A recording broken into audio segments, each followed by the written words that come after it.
Halo kamu semua, selamat datang di podcast Bicara, Bingkai Cerita Rakyat. Tong berkarya, tong bicara. Mari tong duduk bahas sama-sama di sini.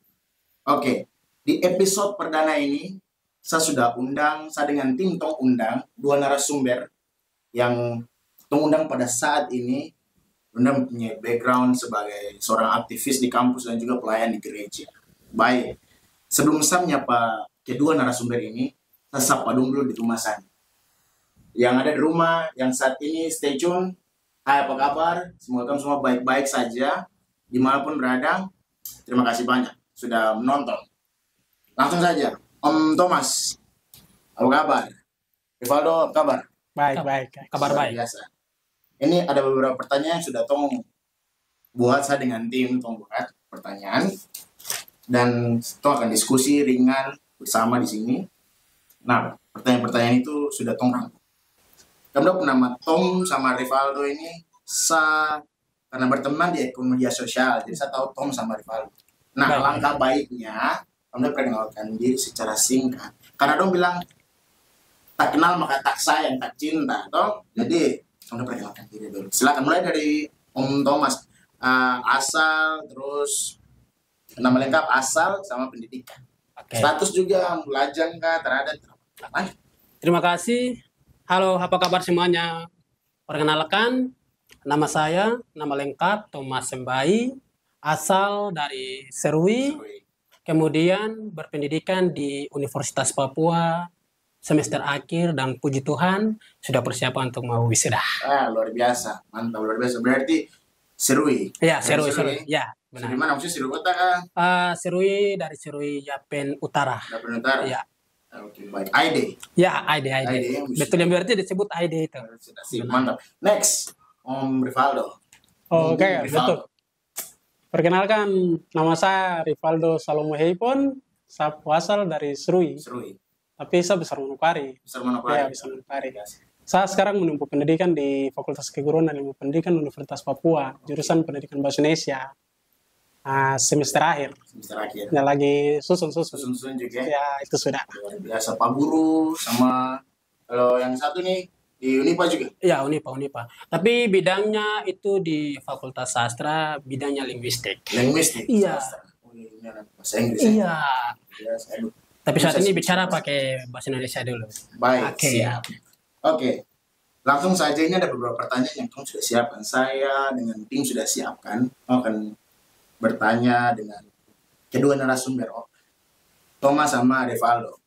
Jadi ada beberapa pertanyaan yang sudah tong siapkan. Langsung saja berkaitan dengan tong punya tema bahwa aktivis dan pelayan di gereja. Benar. Nah, langsung saya mulai dari pertanyaan pertama, nanti saya tanyakan ke Om Rivaldo. Baik.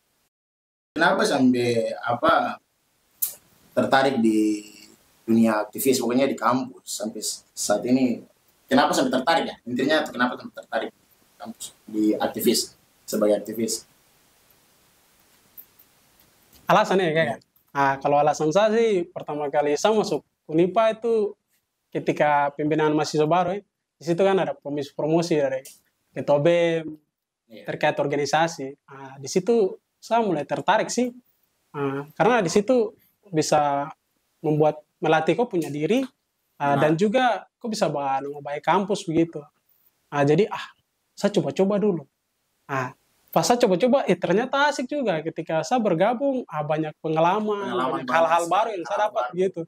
Yang selama ini saya tidak pernah tahu, tapi betul saya bisa tahu juga ketika saya bergabung dalam organisasi dan juga menjadi seorang aktivis. Aktivis di kampus.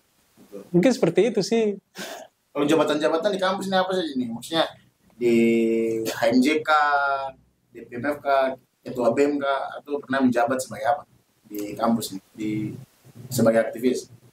Kalau pertama masuk sih, 2018 saya mulai tertarik tuh masuk di anggota dulu.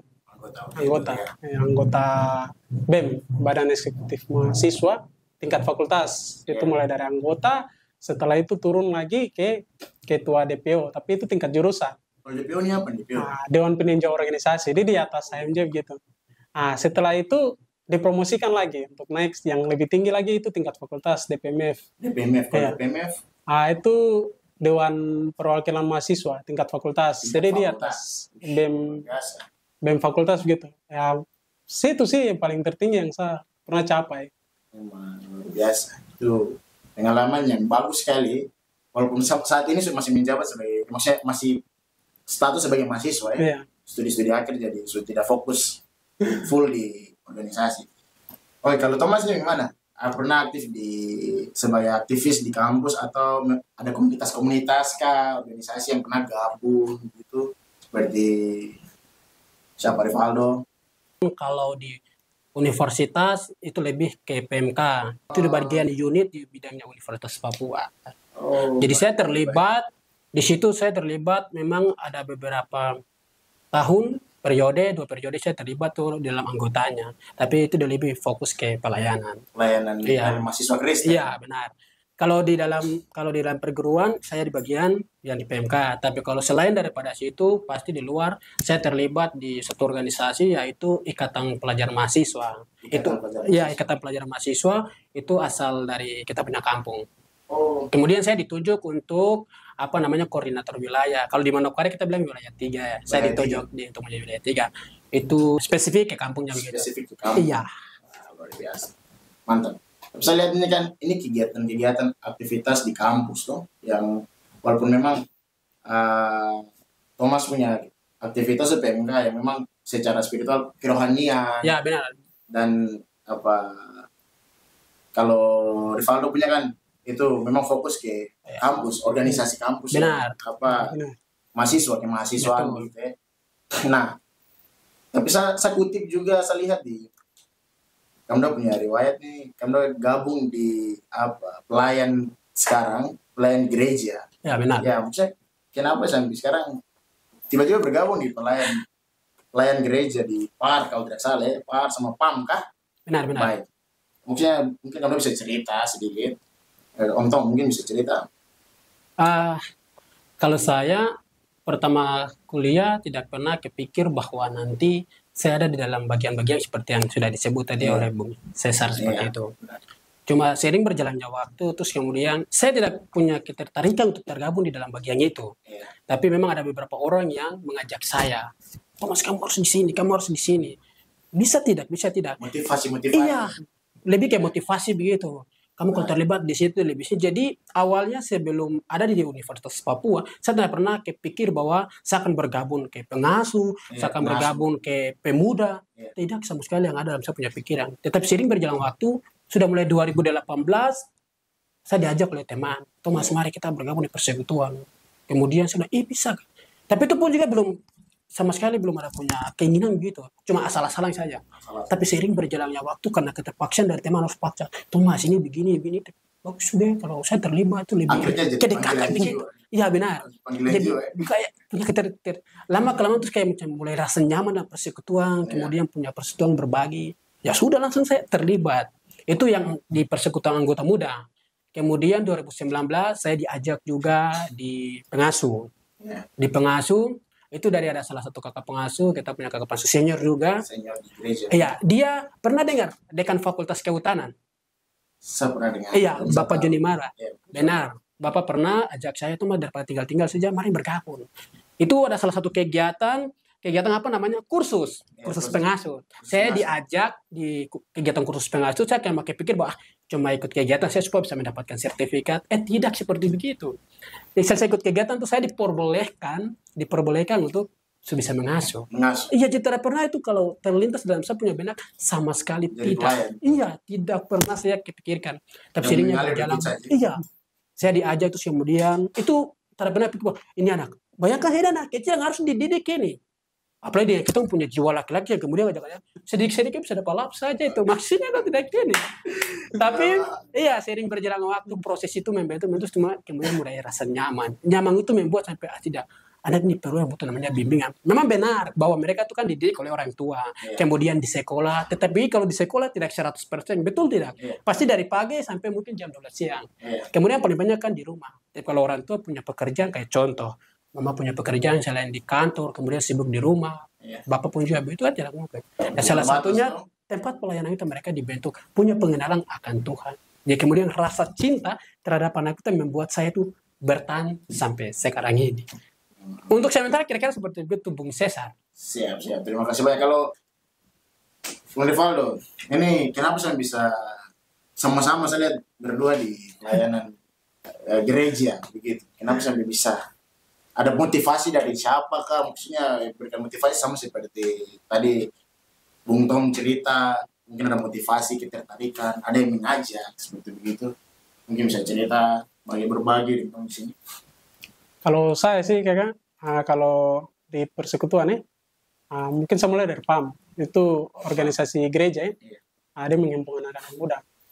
Mungkin saya lebih lama di pelayanan atau di PAM daripada organisasi kampus ya. Mulai dari 2017. Memang karena di Manokwari sudah lama, jadi yang sudah mulai bergabung itu dari ya senior-senior juga. Mengajak mari, sama-sama gabung di PAM. Nah sudah mulai gabung, oh ternyata enak di PAM, di persekutuan. Nah sudah mulai gabung, banyak teman juga. Dan juga supaya kalau secara rohani, spiritual kan, di sana tong melayani dengan kesungguhan begitu. Maksudnya apa yang saya dapat, saya bisa tuangkan di dalam pelayanan itu, di dalam PAM. Dari situ ya sudah, saya kembangkan saya punya diri dalam pelayanan, terus sampai sekarang. Terus lanjut lagi pengasuh itu guru sekolah minggu. Jadi guru sekolah minggu. Pertama memang dilihat dari saya sendiri kan di pendidikan di pendidikan tuh. FKIP tuh guru-guru. Sebenarnya tidak tertarik juga sih. Tidak tertarik begitu tertarik untuk mengasuh juga sih. Tapi pas lihat ini senior Kak Thomas. Pas lihat kakak dia jaga. Kok Pak Guru bro? Kok ini calon guru bro? Coba. Betul, pelayanan. Pelayanan jadi memang harus. Kok calon guru ya coba, kok gabung-gabung dulu kayak ini, mengasuh. Pas gabung-gabung, enak juga sih maksudnya mengajar adik-adik kita, generasi-generasi kita tentang namanya kalau agama tuh tidak ada namanya dia mengajarkan hal yang tidak baik, pasti hal yang baik. Ya. Betul. Jadi kita mengajar adik-adik generasi-generasi kita untuk ya mengenal Tuhan itu seperti apa gitu. Betul. Apa yang kita dapat ya kita bagikan. Apa yang kita pelajari ya kita bagikan kepada adik-adik kita gitu. Dan puji Tuhan sampai sekarang sih masih aktif.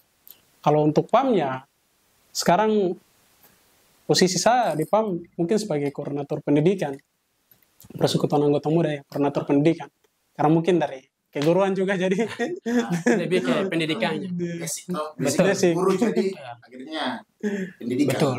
Kalau saya koordinator diakon ya yang biasa bilang doa-doa itu. Doa-doa ya? Iya. Mungkin dari awalnya mungkin sudah kena doa-doa jadi langsung mengambil saya ke koordinator diakonnya. Itu lebih kepada pelayanan kalau saya. Berarti ini di Kamu 2 nih apa? Maksudnya PAR atau PAM, bedanya di mana? PAR sama PAM. Kalau PAM kan persekutuan anggota muda. Anggota muda. Kalau usia iya, baik. Jadi itu usianya dari 18 tahun sampai dengan 35. Itu yang disebut dengan persekutuan anggota muda. Oh, iya. Kalau PAR persekutuan anak dan remaja. Remaja. Tapi kalau kita guru sekolah minggu tak terbatas usianya. Jadi pengabdian sampai dilian lahat. Maksudnya adalah akhir hidup berjabatan itu hilang. Tapi selagi masih bisa bernafas, masih tetap menjadi jabatan guru sekolah minggu. Ini memang anak-anak muda yang bisa membagi waktu. Kita tidak buang-buang waktu toh. Bisa manajemen diri. Baik. Sehingga hal-hal yang di luar itu bisa bagi waktu. Sehingga hal sekuler itu kurang. Tetapi yang spiritual yang kita punya kerohanian ini dibentuk sekali, luar biasa. Terima kasih banyak untuk Om Thomas sama Om Rival sudah berbagi di sini. Dan saya pikir itu adalah bentuk dari bagaimana kita sebagai mahasiswa juga aktivitas di kampus, tetapi di gereja itu kita bisa bagi waktu. Bagaimana manajemen diri. Intinya itu manajemen diri. Luar biasa sekali. Terima kasih banyak.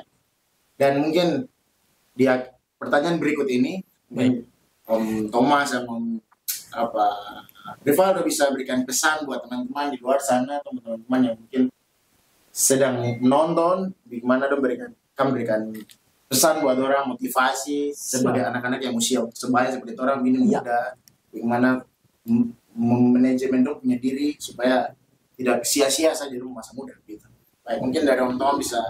Ya, jadi pesan saya kepada anak-anak muda, mari luangkan waktu untuk ada dalam panggilan-panggilan pelayanan untuk Tuhan. Iya, luar biasa. Terima kasih banyak Om. Jadi punya motivasi pesan buat teman-teman luar sana.